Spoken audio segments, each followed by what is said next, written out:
Lazarus Kamoso, a student at Zambia Institute of Agriculture, and we took part in an experiment where we are experimenting the irrigation of using cold water.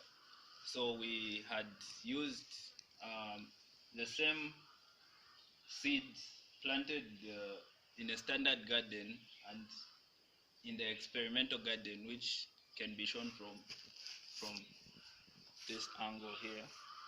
So from our observations, we have observed that the maturity stage at which the plants are supposed to grow was reached by both the plants that we had planted.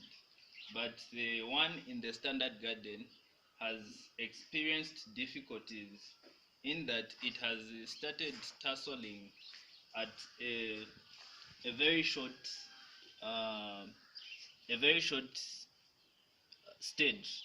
So it didn't grow to the length that it was supposed to grow in order for it to tassel, and it hasn't reached other things like cobbing when the one we were using in the standard garden has already reached. So I will take you through a preview of how the experimental garden is looking.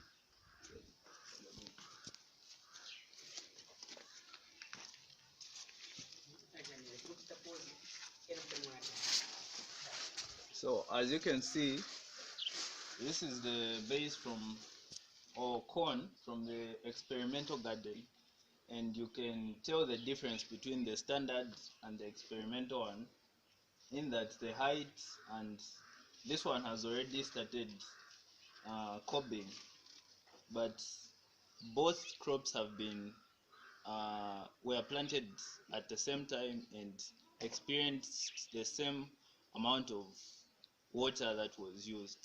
I would also like to point out the fact that everything that was done here was also added to the standard garden, but the results for the experimental garden have been very incredible. So that's it.